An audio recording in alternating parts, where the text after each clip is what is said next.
Assalamualaikum warahmatullahi wabarakatuh. Salam kenal semuanya. Saya Rista Amelina selaku moderator di sini dari kelompok 1 yang akan membawakan materi yang berjudul hipotesis. Sebelum memasuki materi, di sini izinkan saya terlebih dahulu untuk memperkenalkan para pemateri di kelompok kita. Pemateri pertama yaitu saudara kita Muhammad Ehwanuddin. Untuk yang pemateri kedua yaitu Muhammad Zainal Muhlisin. Selanjutnya pemateri ketiga saudari kita sendiri yaitu Sofi Nurlaila. Untuk pemateri keempat yaitu Ryan Albasino Erlangga. Untuk pemateri kelima yaitu Aimil Sari Mahfudoh. Untuk pemateri keenam Dwi Lestari. Untuk pemateri terakhir yaitu Nur Haridah.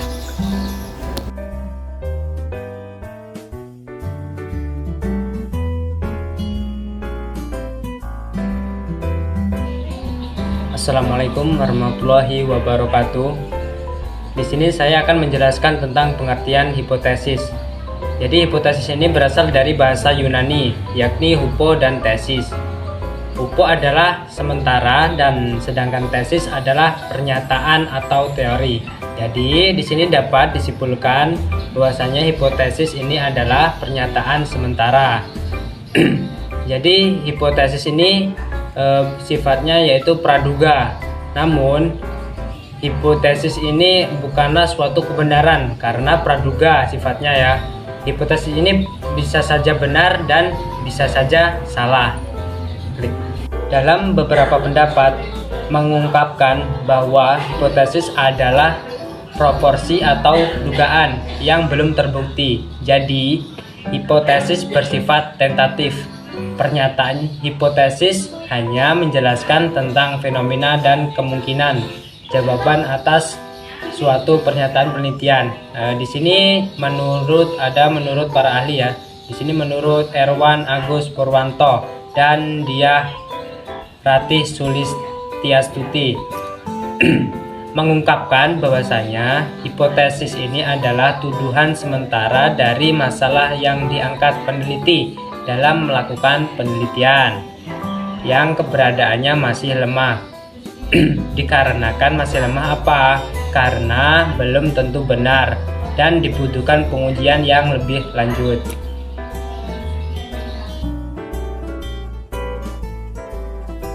Assalamualaikum warahmatullahi wabarakatuh. Di sini saya akan menjelaskan tentang jenis hipotesis 0 atau H0. Hipotesis 0 ini adalah hipotesis yang menyatakan tidak adanya hubungan antara variabel X dan variabel Y.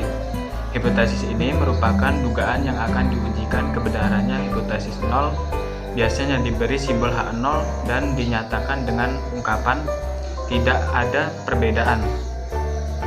Dengan kata lain, hipotesis 0 menyatakan perbedaan yang sama dengan 0.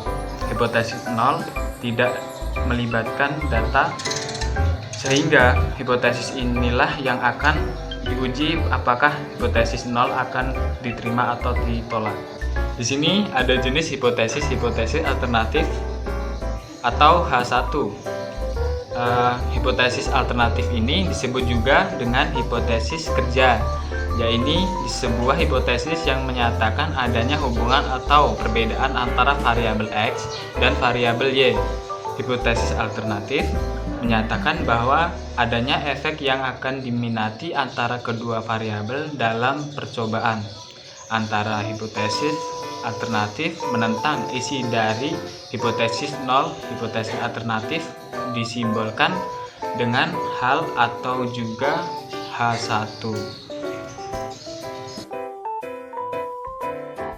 Penyusunan hipotesis. Cara pertama adalah dengan cara membaca dan menelaah ulang atau mereview teori atau konsep-konsep yang membahas mengenai variabel-variabel penelitian beserta hubungan dari variabel-variabel tersebut. Cara ini sering disebut sebagai proses berpikir deduktif. Cara kedua adalah dengan cara membaca dan mereview temuan-temuan terdahulu yang relevan dengan permasalahan penelitian. Hal ini sering disebut sebagai proses berpikir induktif. Dalam perumusan hipotesis secara statistik dinyatakan melalui simbol-simbol. Terdapat dua macam hipotesis, yakni hipotesis 0 atau H0 dan hipotesis alternatif atau HA yang ditulis selalu berpasangan. Jika salah satu ditolak, maka yang lain pasti diterima, sehingga dapat dibuat keputusan yang tegas, yaitu kalau H0 ditolak, pasti HA diterima. Seperti contoh, H0 tidak ada pengaruh motivasi siswa terhadap prestasinya, dan H1-nya ada pengaruh signifikan antara motivasi siswa dan prestasinya.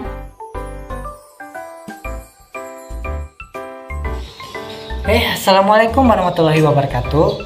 Di sini saya akan mencoba untuk mengolah data yang kita punya di dalam SPSS. Oke, langsung aja kita masuk ke komputernya. Bisa dilihat di sini, saya memiliki data. Beberapa data di sini ada data motivasi, data minat, dan data prestasi.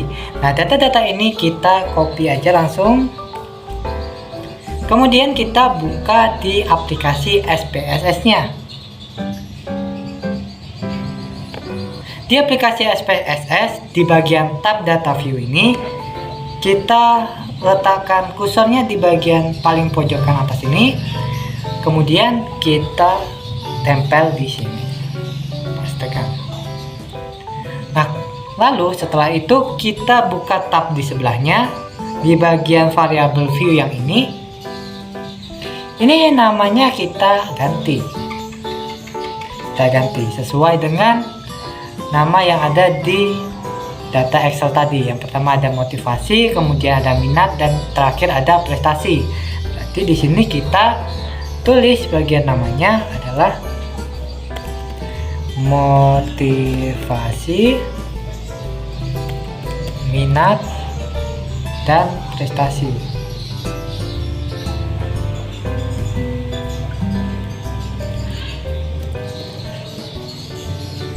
Dan prestasi. Nah, tipenya numerik yang di bagian desimal ini, desimalnya kita buat 0,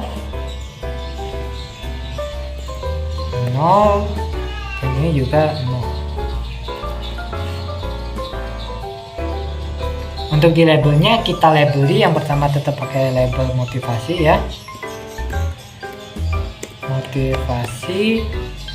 Kemudian minat, lalu selanjutnya prestasi.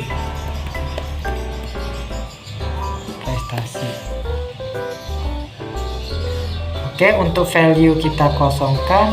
Kemudian di measure ini kita ganti skala.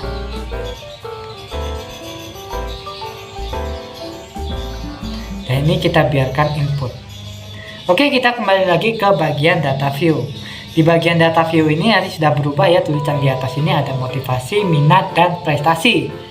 Nah, untuk mengelola datanya, kita bisa klik di bagian atas ini ada tab analisa. Nah, di bagian tab analisa ini kita pencet, kemudian kita cari regression. Di bagian regression ada regression linear. Kita klik aja yang regression linear. Oke. Lalu di bagian yang dependent ini kita masukkan nilai prestasi. Nilai prestasi kita masukkan ke dependent. Kemudian sisanya motivasi dan minat ini kita masukkan ke bagian yang independent.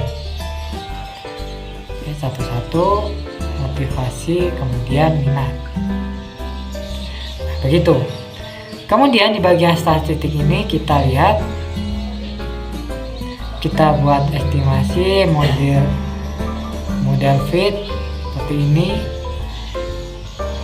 Kemudian langsung kita tekan continue aja. Oke, setelah ini sudah diatur semua, langsung kita pencet OK. Kita tunggu beberapa saat sampai hasil dari perhitungan SPSS-nya keluar. Nah, di sini sudah keluar ya hasil perhitungan dari SPSS-nya. Di sini ada beberapa tabel. Ada tabel model Sumery, ada tabel model ANOVA, ada tabel koefisien. Nah, untuk tabel-tabel ini nanti akan dijelaskan oleh teman-teman saya selanjutnya. Sekian, terima kasih. Selanjutnya kita membaca tabel summary. Pada tabel summary terdapat 5 kolom, tetapi yang kita gunakan hanyalah kolom ketiga, yaitu R-square. Pada tabel summary menunjukkan tingkat pengaruh dua variabel, yaitu variabel independen dan variabel dependennya dengan interpretasi nilai R-square yaitu 0,17. yang mencerminkan pengaruh variabel X1 dan X2 terhadap Y sebesar 0,17 atau 61,7%.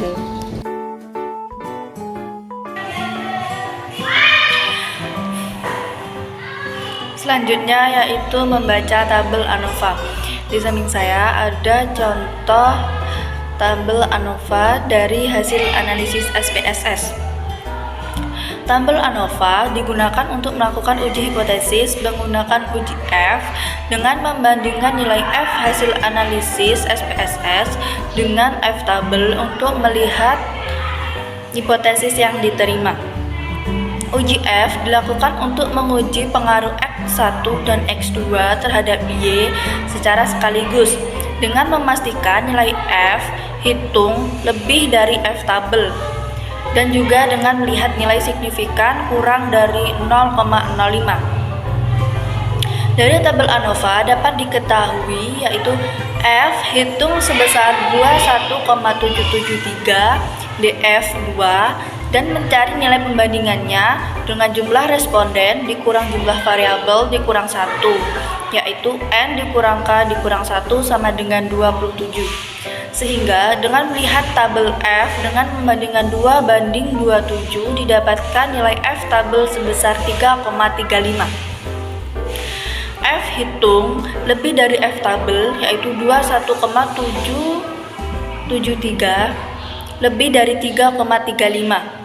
Nilai sig kurang dari 0,05 yaitu 0,000 kurang dari 0,05. Interpretasi dari tabel ANOVA dapat diketahui nilai F hitung untuk pengaruh motivasi dan minat terhadap prestasi adalah sebesar 21,773 lebih dari F tabel 3,35, dan nilai signifikan sebesar 0,00 kurang dari 0,05. Maka hal ini membuktikan bahwa HO ditolak dan HA diterima, yang artinya terdapat pengaruh yang signifikan dari motivasi dan minat terhadap prestasi. Baiklah teman-teman, dari diskusi dan pemaparan dari pemateri-pemateri kelompok kami, bahwasannya disimpulkan pada inti dari sebuah penelitian adalah jawaban dari hipotesis itu sendiri. Dan kami harap apa yang sudah kami paparkan bisa dipahami oleh teman-teman semuanya. Baiklah, sekian dari kami, kurang dan lebihnya saya mohon maaf, dan kepada Allah saya mohon ampun. Wabillahi taufiq wal hidayah. Wassalamualaikum warahmatullahi wabarakatuh.